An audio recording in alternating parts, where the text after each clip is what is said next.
Going into the final round of the FIDE Grand Prix here in London, Mamedyarov was a half a point clear.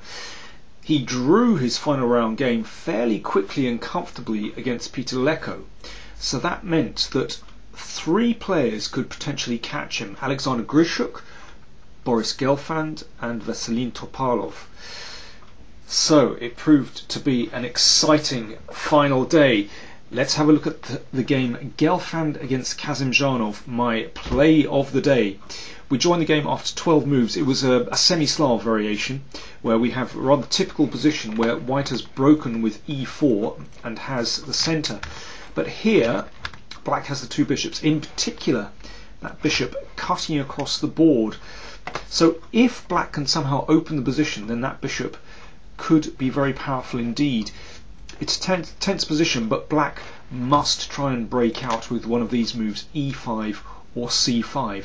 And Kasimdzhanov played the freeing move c5 straight away. Now this is a new move in this position, and Boris Gelfand said afterwards that he was very impressed with his move. He thought it was a brilliant move, and clearly this was preparation.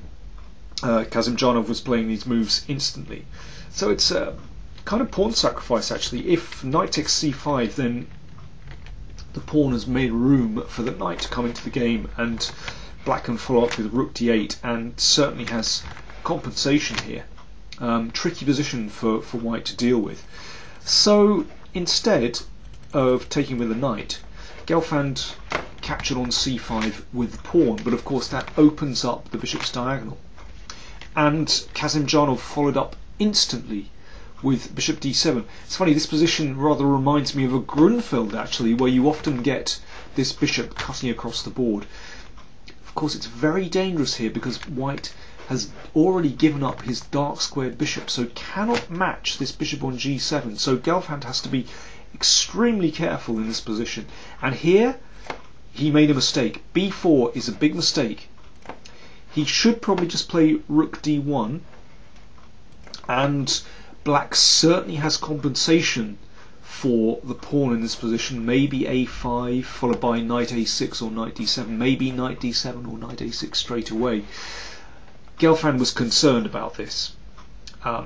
Black has very, very active pieces here. That's why he played b4, but this is a mistake. Of course, it allows bishop takes rook, and Kasimdzhanov was tempted by this and took the rook. This turns out to be a mistake. He could have played much better. Gelfand thought he was maybe close to losing after this move, bishop c6.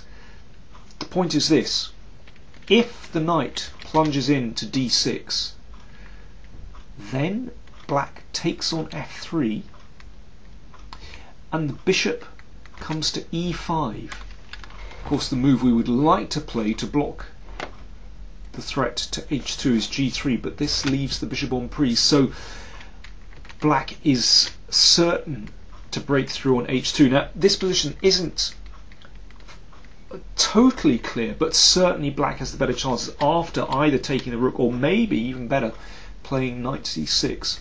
Black has to be better here. Gelfand said afterwards that perhaps he would play knight d2 here, but compared to the game, black is a couple of tempi up. In the game, this knight ended up on d6, a monster of a piece. Here, of course, it's back on d2. Black must be better here. So Kasimdzhanov missed a big chance with bishop c6. Instead, he played bishop takes a1. He took the rook. So now it's a pure exchange sacrifice. White has 1 pawn for it, and well, a nice clump of queenside pawns. But it's a pretty unclear position. Afterwards, Gelfand thought that white was probably better, but nothing forced. Certainly not winning by any stretch. Just quite an unclear position. That's a very interesting move, queen c1. I think a very cool move indeed. You'd think if you're material down, then perhaps you wouldn't go for an exchange of queens, but this queen's pretty annoying on f4, and Kasimdzhanov decided to retreat here. Perhaps he should have taken. and played rook d8. Now the point of playing the rook to d8 is actually prophylaxis against b5. If b5, then knight takes c5, and we can take here. So white has to wait for a moment, and I think black will get counterplay like this. I mean, I think, you know, this is certainly better than what happened in the game. Instead, Kasimdzhanov retreated, which doesn't look bad because it keeps an eye on the rook. But actually, from this moment on, Gelfand begins to gain control, and in fact, Kasimdzhanov finds very little counterplay indeed in this position. He really struggles. And white's pieces are just so beautifully placed here. Okay, well, the pawns are held up for the moment. I think, well, again, if b5, then there are problems with c5. Perhaps not taking straight away. I think you can take straight away, actually. Yeah, you can.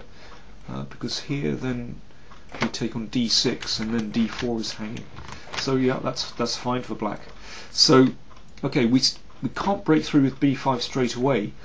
But again, Gelfand was so cool in this position, just, you know, centralizing here, playing very steadily indeed, and just cutting out any kind of counterattacks from black. h3 is a very useful move, sometimes to prevent g4, sometimes or to take the g4 square away from the knight, but simply to give the king some room on the back rank, off the back rank. Okay, so this is the game continuation. Queen a3, and now things are looking very good indeed. That queen will help to support the pawn on c5 and the knight on d6, and from this moment on, Kasimdzhanov is in big trouble. Of course, we don't take that, which would somehow well, straighten out black's pieces, but instead knight f3, and the bishop is looking very odd here and has to come to c2. Well, when this piece is sort of hanging like this, I mean, we can't win the bishop, but of course you can gain a tempo against that bishop quite easily, and it's very dangerous indeed. And now white pushes on, and I think objectively probably black is already lost in this position. You can see these again, that's another piece which is kind of hanging in the air. It's not very pleasant.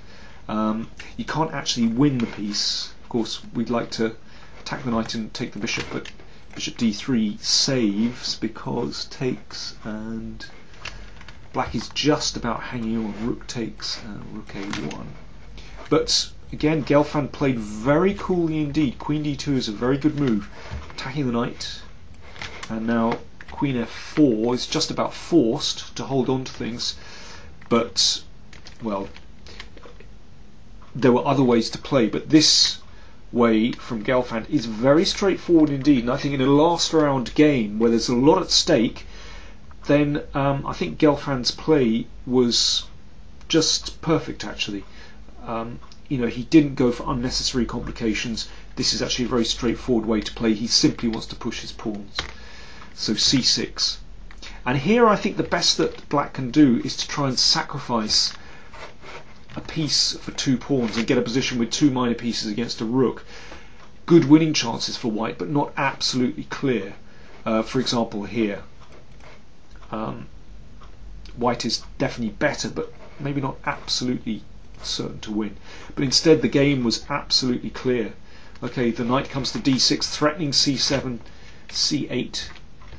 Bishop comes, takes, and well, the rook only needs to just defend here, and he can let these knights just cruise into the position, and the pawns go on.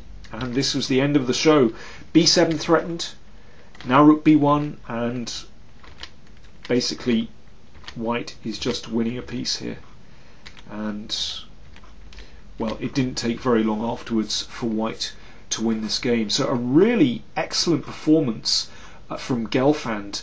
I think he showed nerves of steel in the last round, particularly after Kasimdzhanov really surprised him with this novelty c5 in the opening.